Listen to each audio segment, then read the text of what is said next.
یہ national audio library for the blind کی آواز ہے۔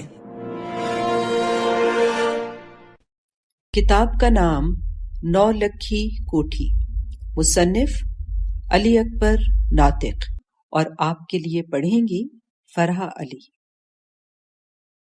باب نمبر 41۔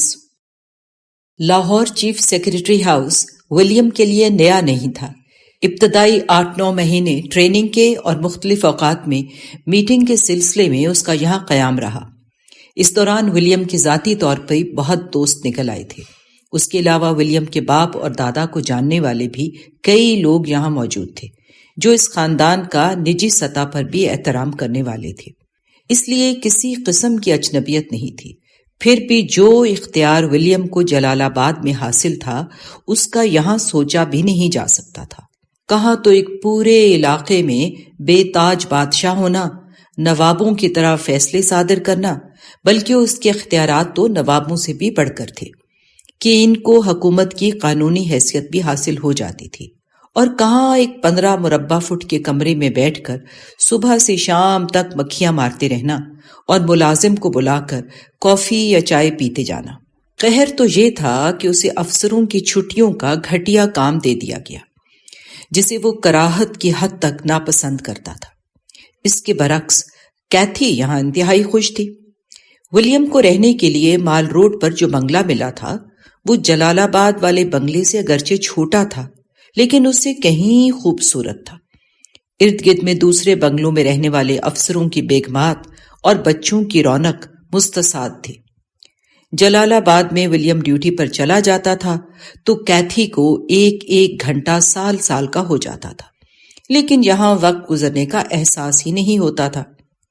نوکروں کی تعداد کم ہو گئی تھی مگر ایسی بھی کم نہیں کہ کمتری کا احساس پیدا ہو جاتا۔ شام کے بعد لاہور کے کلبوں اور جم خانوں میں ولیم کے ساتھ جانے میں ایک عجیب طرح کا احساس تفاخر جاگ اٹھتا۔ ولیم جیسا خوبصورت اور وجیح شکل و صورت کا انگریز افسر وہاں کم ہی تھا۔ اس لحاظ سے کیتھی اپنی سہیلیوں سے آگے بہت زیادہ سرخرو تھی، کیونکہ ان کے خامدوں میں سے کوئی بھی ولیم کے پاسب نہیں تھا۔ جب دیگر انگریز بیگمیں کیتھی کے خامند کو دیکھتی اور جل بھن کے رہ جاتی تو کیتھی کا سینہ فخر سے پھول جاتا اور وہ پہلے سے بھی زیادہ ولیم کے ساتھ لپٹ جاتی۔ ایک دن ولیم نے اپنے کمرے میں اونگتے سوچا، کیوں نہ چیف سیکرٹری سے 2 ہاتھ ہو جائیں، زیادہ سے زیادہ کوئی نیا کام مشکل سمجھ کر دے دے گا، ملاقات کر کے دیکھتے ہیں۔ ولیم اپنے کمرے سے اٹھا اور چیف سیکرٹری کے پی اے جوزف جان کے کمرے میں داخل ہو گیا۔ جوزف نے فوراً اٹھ کر ہاتھ بڑھایا اور وہ کہا، ویلکم ولیم، آج ہمارے کمرے میں کیسے؟ زہ نصیب، تشریف رکھیے۔ ولیم آرام سے کرسی پر بیٹھا، اپنا ہیٹ سر سے اتار کر جوزف کی میز پر رکھا، چٹ پیک سے ایک کاغذ نکالا، اس پر اپنا نام لکھ کر جوزف کے آگے بڑھاتے ہوئے کہا، جوزف یہ چٹ اندر بھیج دو، مجھے ملاقات کرنی ہے۔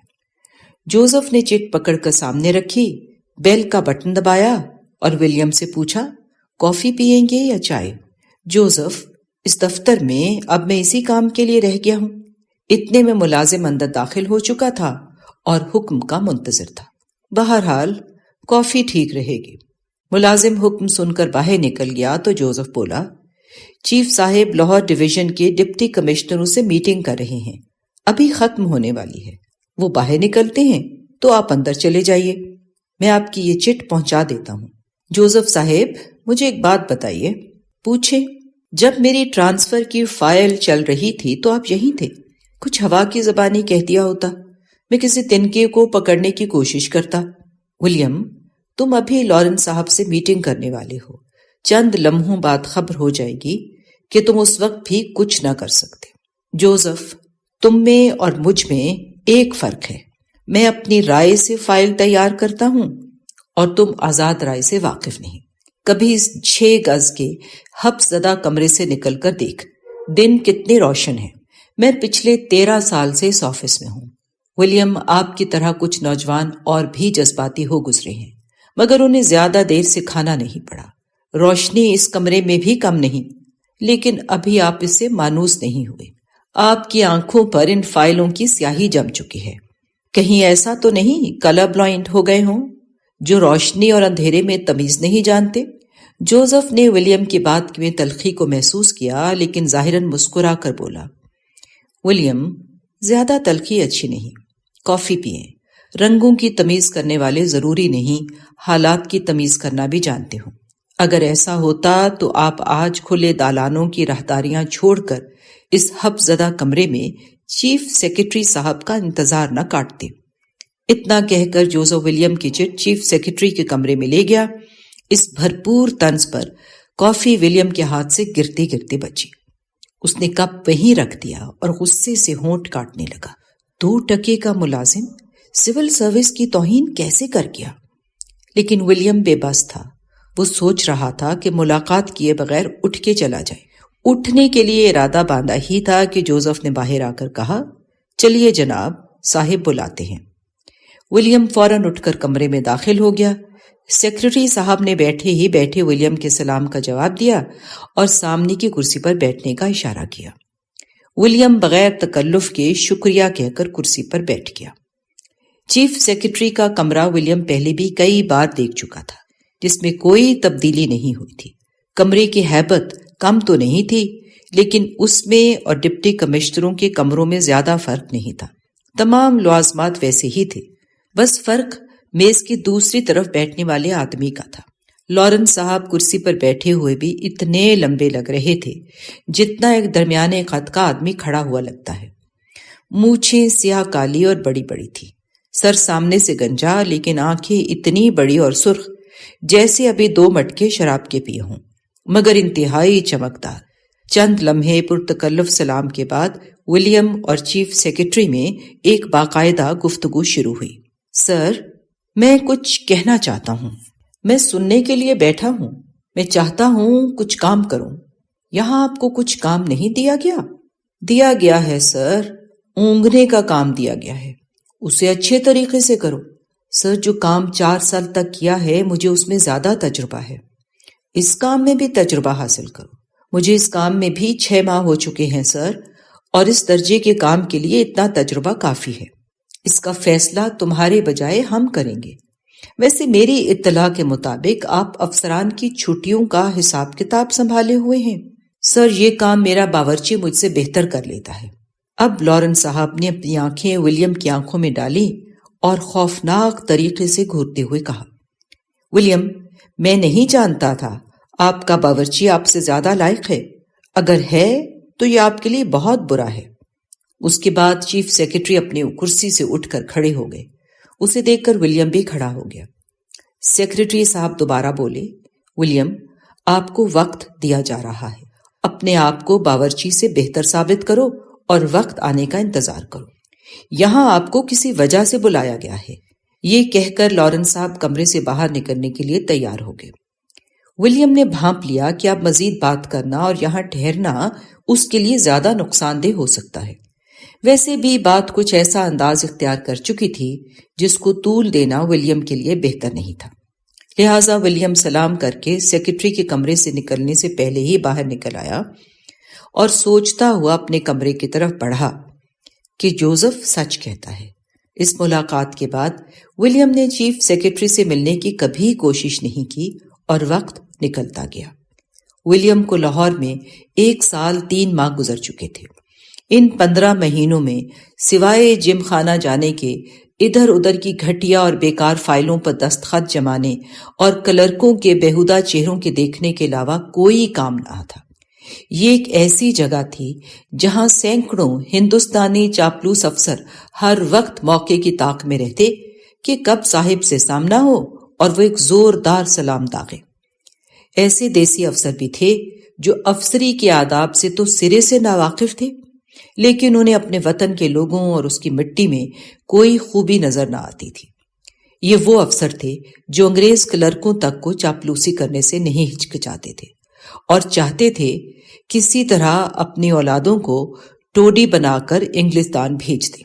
یہ نوکری ہی اسی کو خیال کرتے تھے۔ ان کے خیال میں ہندوستان کی برائیاں بیان کرنا اور یہاں کے لوگوں کے خلاف کام کرنے کا نام سرکاری نوکری تھا۔ یہ دیسی افسر انگریزوں کی طرح کھانا کھانے کی کوشش کرتے، سر پر کنٹوپ اور ہیٹ جمانا، ہاتھ میں سیر کرتے ہوئے چھڑی تھامنا، شام کو کلب جانا اور تھوڑی بہت ڈرنک کرنا یا مہنگے کتے رکھنا اپنا احساس سمجھتے۔ ولیم دیکھتا تھا ان افعال کی وجہ سے یہ لوگ بعض اوقات تماشا بن جاتے مگر اپنی حرکتوں سے باز نہ آتے۔ ان معاملات میں ہندوؤں اور سکھوں کی نسبت مسلمان بڑے ہوئے تھے۔ انہیں اعمال کی بنا پر یہ اپنے مقصد میں کامیاب بھی ہو جاتے۔ بعض خاندان تو دیکھتے دیکھتے انگلستان میں داخل ہو چکے تھے اور وہاں مستقل قیام کا بندوبست کرنے میں مصروف تھے۔ افسر تو افسر، بعض ہندوستانی کلرک بھی ان معاملے میں بہت چالاک واقع ہوئے تھے۔ وہ اپنے صاحب کو اس طرح شیشے میں اتارتے کہ بیچارے صاحب کو خود بھی پتہ نہ چلتا۔ ولیم نے ان سے بڑھ کر یہ ہنر کسی میں نہیں دیکھا تھا۔ اس بارے میں جو سب سے افسوسناک بات تھی وہ یہ کہ انہی کے دم سے ولایتی افسر رشوت خوری میں مبتلا ہو چکے تھے۔ ولیم اپنے اس قیام میں جو کچھ دیکھ چکا تھا، ایک طرح سے یہ بھی اس کے تجربے میں اضافہ ہی ہوا تھا۔ اس تمام عرصے میں وہ ان دیسی اور ولایتی افسروں سے متنفر ہو چکا تھا۔ وہ اس کوشش میں رہتا کہ دیسی افسر یا کلرک سے اس کا سامنا نہ ہو، اگر ہوتا بھی تو انہیں سختی سے نظر انداز کر دیتا۔ ولیم کے اس رویے کی وجہ سے وہ یہاں انتہائی مغرور اور متکبر مشہور ہو گیا، جس کا نتیجہ یہ نکلا کہ ہلکی پھلکی سازشوں کے ذیل میں آنے لگا۔ مگر ولیم نے ان باتوں کی پرواہ بالکل ہی چھوڑ دی اور اپنی پوری توجہ بیوی بچوں پر صرف کر دی۔ اسی فارغ البالی کا فائدہ اٹھاتے ہوئے کئی دن اوکاڑا اپنے فارم پہ چلا جاتا اور ذاتی کام میں دلچسپی لینے لگا۔ اسی عرصے میں اس نے وہاں ایک دو جدید سکولوں اور پارکوں کی بنیاد بھی رکھی۔ سکول کا کام کیتھی کے سپرد تو نہ کیا جا سکا، البتہ ان کا سلسلہ ضرور شروع کر دیا اور اپنی زرعی زمینوں پر مزید باغات اور درخت لگانے کا کام کرتا رہا۔ ولیم ایک دن اپنے کمرے میں بیٹھا چھٹی ہونے کا انتظار کر رہا تھا۔ جب کام نہ ہو یا ایسا کام پیٹے ڈال دیا جائے جو طبیعت سے لگاؤ نہ رکھتا ہو تو ایک ایک لمحہ پہاڑ معلوم ہوتا ہے۔ ولیم کی اس وقت یہی حالت تھی۔ اپنی شوریدہ مزاجی کے سبب وہ کسی افسر اور کلرک کو منہ بھی نہیں لگانا چاہتا تھا، چنانچہ وقت گزرنے کا نام ہی نہیں لے رہا تھا۔ اس لیے ولیم نے آج 11 بجے ہی چھٹی کرنے کی ٹھانی اور بیگ اٹھانے کے لیے اپنے پی اے کو بلوایا۔ پی اے کمرے میں داخل ہوا تو اس کے ہاتھ میں کاغذ کی ایک پرچی تھی۔ ولیم کو زبانی پوچھنے کی عادت تو نہیں تھی، لیکن اس وقت چونکہ وہ نکلنے لگا تھا، اس نے پی اے سے اس کاغذ کے بارے میں پوچھ لیا۔ یہ کیا ہے؟ پی اے نے کہا، سر یہ ایک لڑکا ہے جو پچھلے کئی دن سے یہاں چکر لگا رہا ہے اور آپ سے ملاقات کی کوشش کر رہا ہے۔ اپنا نام فضل الدین بتاتا ہے، لیکن ملنے کا کوئی سبب نہیں بتاتا، اس لیے میں نے اسے ملنے کی اجازت نہیں دی تھی۔ آج مجھے اس پر کچھ ترس آیا تو میں اس کو رکا اندر لے آیا ہوں۔ اس پر اس کا نام اور حوالہ موجود ہے، اگر آپ اجازت دیں تو حاضر کر دیتا ہوں۔ ولیم نے پی اے کے ہاتھ سے کاغذ پکڑا تو اس پر صرف اتنا درج تھا، صاحب بہادر ولیم کے دروازے کا گداگر فضل الدین ولد مولوی کرامت سکنہ جلال آباد۔ ولیم نے رکا پڑھتے ہی حکم دیا، اسے حاضر کرو، اور خود دوبارہ کرسی پر بیٹھ گیا۔ فضل الدین کمرے میں داخل ہوا تو اس نے دونوں ہاتھ باندھے ہوئے تھے اور آنکھیں بالکل نیچے تھیں۔ ولیم ایک نظر دیکھتے ہی پہچان گیا، انداز سارے باپ جیسے تھے۔ اسے مولوی کرامت کی وہی پہلی ملاقات یاد آ گئی جو جودھا پور میں چراغ دین کے قتل کے وقت دورے میں ہوئی تھی۔ کیا بات ہے؟ ولیم نے پوچھا۔ سر، حضور کے اقبال سے انٹرنس پڑھ گیا ہوں۔ فضل الدین اسی عاجزی سے کھڑے کھڑے بولا۔ جناب کی شکر گزاری کو حاضر ہونے کے لیے کئی دن سے کوشش کر رہا تھا، آج خداوند یسوع مسیح کی برکت سے باریابی ہو گئی۔ ابا جان نے بھی آپ کی جناب میں حاضری کے لیے کہا تھا۔ مولوی صاحب خیریت سے ہیں؟ جی، 2 مہینے پہلے ان کو تپ چڑھی اور وہ فوت ہو گئے۔ او خدا! ولیم نے افسوس کرتے ہوئے فضل الدین کی طرف دیکھا اور کرسی کی طرف اشارہ کرتے ہوئے کہا، بیٹھو۔ فضل الدین نہایت آہستگی اور ادب کے ساتھ بیٹھ گیا۔ اس کے بعد کچھ دیر مکمل خاموشی چھائی رہی۔ فضل الدین 10 تاریخ کو اپنے سرٹیفکیٹ لے کر آ جانا، گورنر ہاؤس میں کچھ دیسی اسسٹنٹ کی ضرورت ہے۔ میں آپ کے بارے میں مسٹر جیس کو کہہ دیتا ہوں، جاؤ اور اس کے لیے تیاری کرو۔ اس کے ساتھ ہی ولیم نے دوبارہ اپنے پی اے کو طلب کر کے فضل الدین کے بارے میں ہدایات دی اور کہا 10 تاریخ کو فضل الدین آئے تو میرے پاس بھیج دینا اور انٹرکام پر جیس سے میری بات کراؤ۔ حکم سنتے ہی پی اے نے تعمیل کی۔ اسی اثنا میں ولیم نے فضل الدین کو چلے جانے کا اشارہ کیا اور وہ باہر نکل گیا۔ 15 ماہ چیف سیکرٹری آفس میں بیکار گزارنے کے بعد ولیم بہت زیادہ اکتا گیا۔ وہ چاہتا تھا کسی طرح اس جہنم سے نکل جائے، لیکن کس طرح؟ اس بارے میں اس کی تمام کاوشیں اور اعمال ضائع ہو چکے تھے اور کوئی نتیجہ نہ نکل سکا۔ وہ یہ تو جانتا تھا اسے سزا کے طور پر بھیجا گیا ہے، لیکن کتنا عرصہ؟ اس کے متعلق اسے پوری طرح آگاہی نہ تھی، لیکن یہ پتا تھا کہ اس کی جلال آباد میں کام کرنے کی نوعیت سے افسران بالا خوش نہیں تھے۔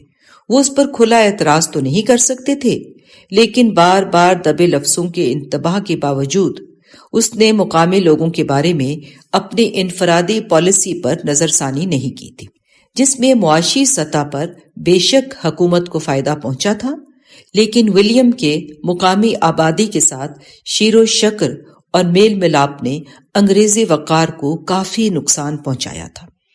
جب تک کمشنر ہاؤس ایڈم کے قبضے میں رہا، اس وقت تک ولیم کو فکر نہ تھی۔ وہ خود بھی ہندوستانی عوام کے لیے رحمت کا فرشتہ تھے، لیکن اس کے جاتے ہی حالات یکسر بدل گئے تھے۔ اب ولیم کو جلال آباد سے نکلنا ہی تھا اور انتظامیہ انہیں کسی دوسری جگہ بھیجنے کا رسک نہیں لے سکتی تھی۔